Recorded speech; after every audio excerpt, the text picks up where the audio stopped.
चलो ये क्वेश्चन देखते हैं। A rolling wheel of 12 kg is on an inclined plane at position P and connected to a mass of 3 kg through a string of fixed length and pulley as shown in figure. Consider PR as friction free surface. तो ये जो surface है ये आपका smooth है। The velocity of center of mass wheel when it reaches the bottom Q, यहाँ पे जब ये व्हील यहाँ पे पहुंच जाएगा, राइट, तो आपको उसका सेंटर ऑफ मास का जो वेलोसिटी है वो आपको पूछा है कि क्या है, राइट। वो उसको इसके साथ कंपेयर करके एक्स लिखना है, बट ये निकालना है आपको वेलोसिटी ऑफ सेंटर ऑफ मास। तो कैसे निकालेंगे हम इसको? कंजर्वेशन ऑफ एनर्जी करेंगे, कंजर्वेशन ऑफ एनर्जी से सॉल्व करेंगे। दो पॉइंट्स बीच में क्या हो गया जाने दो, दो पॉइंट्स, एक इनिशियल जब ये यहां पे है और ये यहां पे है वो पॉइंट, और दूसरा जब रिंग यहां पे है, व्हील यहां पे है और ये इधर आ चुका होगा, राइट, स्ट्रिंग से कनेक्टेड है, ये और ये साइड इक्वल है क्योंकि इनके अपोजिट एंगल्स इक्वल है, राइट। तो ये लेंथ इज इक्वल टू ये length, they are connected with string. तो आपकी जब रिंग यहां पे होगी, राइट, आपकी जब रिंग यहां पे होगी, मान लो अपना सेकंड वाला पोजीशन, राइट, तब मेरा मास जो है वो ऊपर आ चुका होगा, यहाँ पे इधर आ चुका होगा मेरा मास। यह आपका सेकंड पोजीशन है और यह आपका वन वाला पोजीशन है। वन और टू में हम एनर्जी कंजर्व करेंगे। एट इंस्टेंट वन जो आपकी टोटल एनर्जी है मैकेनिकल, वही आपकी इंस्टेंट टू में होनी चाहिए, राइट। तो वन में क्या क्या है? वन में आपका ये तो H equal to zero level पे है, नीचे है ये, तो इसका पोटेंशियल एनर्जी कुछ नहीं है, इसका पीई जीरो है, ठीक है, थोड़ा दिख रहा है ऊपर बट इट इज नीचे है ये, पीई इक्वल टू जीरो है ये यहाँ पे इसका, राइट, यहाँ पे इसका के ई भी जीरो है, राइट, के ई भी जीरो है, और यहाँ पे इसका के ई जीरो है लेकिन इसके पास पीई है, इसके पास पीई है, इसका मास 12 जी एच, ये एच है इतना, इसका के ई जीरो है यहाँ पे। तो आपका बिफोर वाला तो हो गया, वन वाला तो हो गया, राइट। पीई प्लस के ई वन वाले का क्या आएगा? पीई प्लस के ई, इसका सब जीरो जीरो और इसका 12 जी एच, तो आपका 12 जी एच, ओके, ठीक है। अब टू में देखते हैं, टू में क्या हो गया?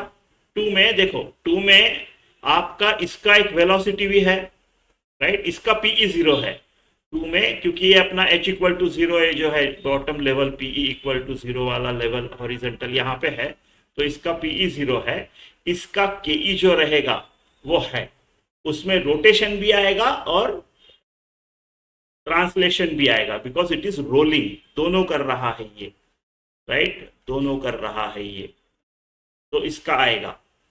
इसका इस मास के साथ क्या क्या हो रहा होगा? अगर ये नीचे एक वेलोसिटी से जा रहा है तो इसका भी एक वेलोसिटी होगा, तो इसके पास भी के ई है और इसके पास पीई भी है।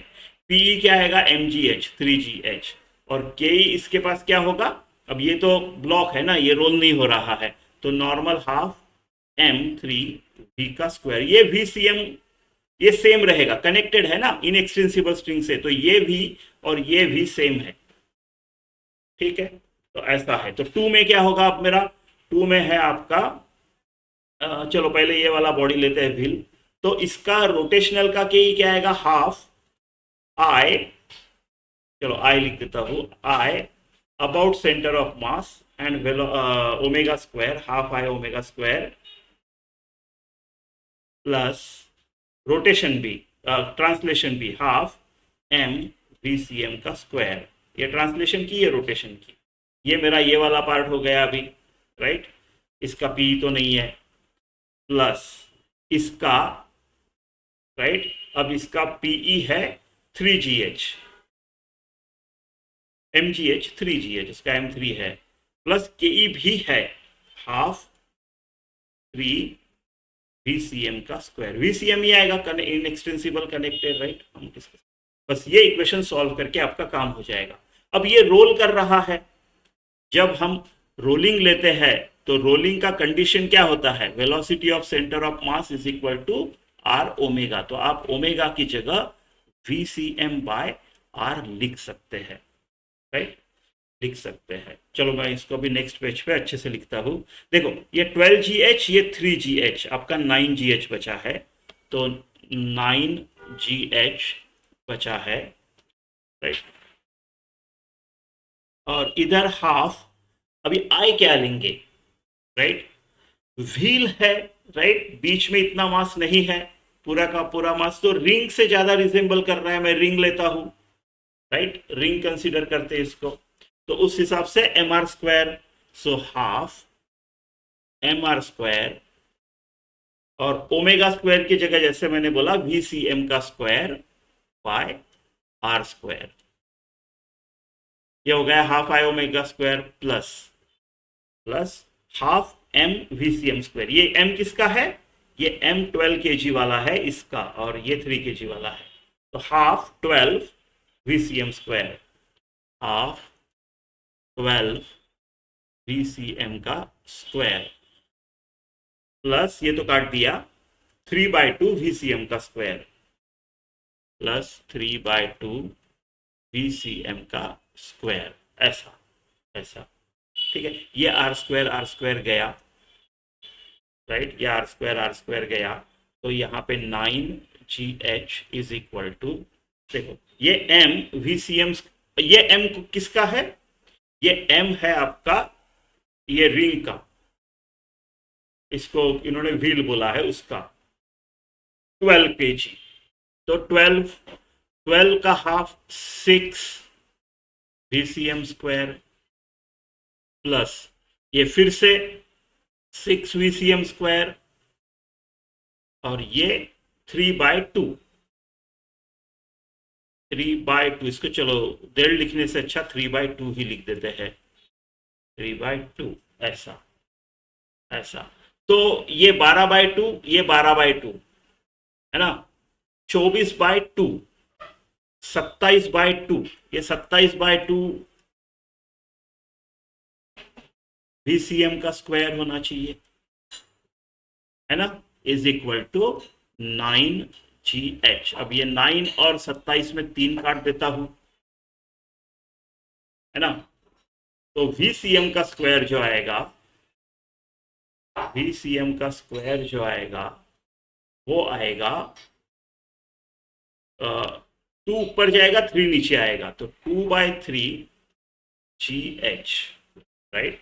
तो VCM जो है वो आएगा रूट ऑफ 2/3GH। इसको किसके साथ कंपेयर करना है हमको, हाफ XGH, राइट, और वैल्यू ऑफ x निकालना है, ठीक है, ठीक है। तो ऐसा आया अपना velocity of centre of mass. इसको किसके साथ कंपेयर करना है, half root XGH, half root XGH, तो is equal to half root XGH, और मुझे फिर x की वैल्यू बतानी है, राइट राइट। तो मैं क्या करता हूं, इसको अगर इधर हाफ चाहिए तो मैंने हाफ इधर लिया है, मतलब मैंने क्या किया है, या इसको 4 से डिवाइड किया है, तो 4 से मल्टीप्लाई करूंगा।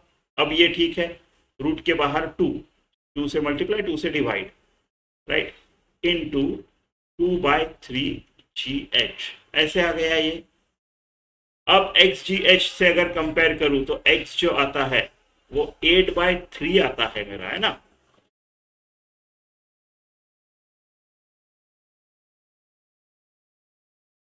So numerical integer value question के हिसाब से आपको अगर इंटीजर की वैल्यू डालनी है तो 3 डालनी है, तो 3 डालनी पड़ेगी यहाँ पे।